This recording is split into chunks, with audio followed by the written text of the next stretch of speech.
So I'm thinking this video may be a little too niche, but I'm putting it out there because I know that some people out there can relate to what I'm saying. When I first got into an interracial relationship, I honestly had no idea what to expect.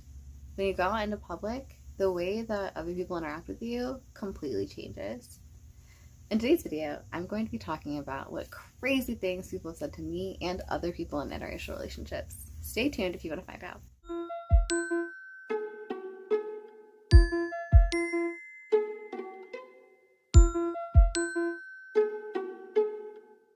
Have you ever planned for something and had it go completely different than what you're expecting? That's how it's been for me in an interracial relationship. You can plan for outside interactions, but honestly, you never know what to expect. People will always surprise you. There's definitely been times where I've been way too stunned to just stand there. And I'm like, what the heck is going on? You're such a beautiful couple. Honestly, sometimes this gives me butterflies when I hear this. It makes me smile so big and it completely makes my day. People are going out of their way to be kind and to make sure that we feel comfortable, safe, and accepted in a space. That's huge, and I really appreciate it. When someone does this to me and I know that they're coming from a good place, I always make sure I go out of my way and tell them thank you. Give them a big smile and a wave, and before COVID, a hug.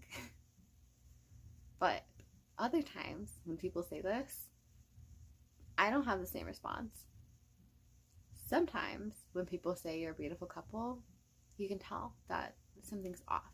It's different. It's not as genuine as it was when the other people said it. Now, when I get this feeling when someone's saying something to me and I feel as if I'm being tokenized or our relationship's being tokenized, I typically just kind of nod my head and respond, or I'll say thank you if they're being kind, or if they kind of say it with like a look of disgust on their face. I just kind of ignore it and move along. So my advice to people handling these comments of people pointing and staring and saying you're a beautiful couple is, it doesn't bother you, I would definitely recommend reveling in the kindness that strangers are giving towards you. People really don't give out that much, people don't give out that many compliments. People aren't that nice to each other, and I feel like you should really appreciate it when people extend kindness to you. So I personally always say thank you, but you can always do whatever makes you feel comfortable. So in that case, if ignoring someone being rude to you would make you feel bad about yourself later, definitely say something then. Another one of the most common phrases that I hear about being in an interracial relationship is, you're a traitor.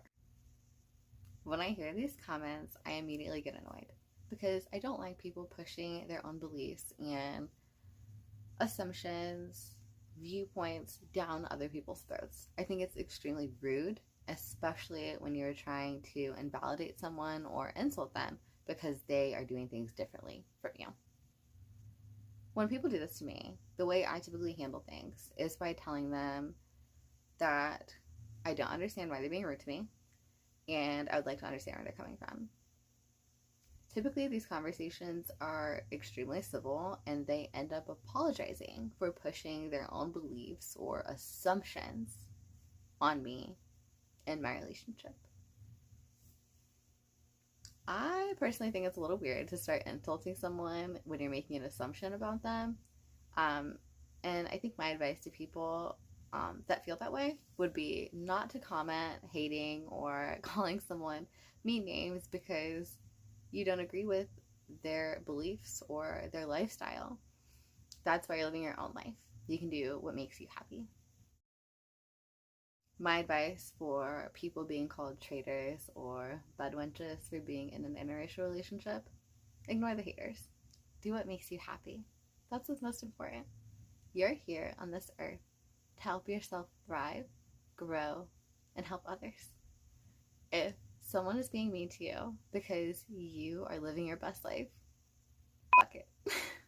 One of the last most common phrases I hear from other people talking to me about interracial relationships is, my family would never let me do that. When I hear this, I literally feel my stomach drop. I feel so disgusted, not at the person, but at the fact that their family would openly express racist ideals and ideology to the point that it made their family members feel uncomfortable pursuing relationships with other people that they're interested in solely on race. I strongly believe in autonomy. I think that people should be able to do whatever they want as long as it's not harming anyone else. I believe that if your family is saying this to you, that you should find your inner power and voice and do what will make you happy as long as it is not putting you in an unsafe situation. I strongly, strongly, strongly discourage anyone from feeling as if they have rights over another person's body, regardless of who they are in relation to you. A child, a spouse, a friend. You should not feel as if you are possessive over another person's body to the point where they feel like they cannot make decisions that make them happy and comfortable. My advice for anyone experiencing family members that are not being supportive of them, that are actively discouraging them from pursuing things that will make them happy in life, is try your hardest to become independent. And I know that's so much easier said than done. But take little steps at a time, become independent, and once you are there, you will be able to do whatever you dream of. If you enjoyed this video and you want to know more things about interracial relationships, the upsides, the downsides, everything in between, you want to get ready with me for date nights with my husband, you want to get to know more about me and my life, be sure to like, comment, and subscribe. And always remember, my sugar and spice are always on my spicy sides.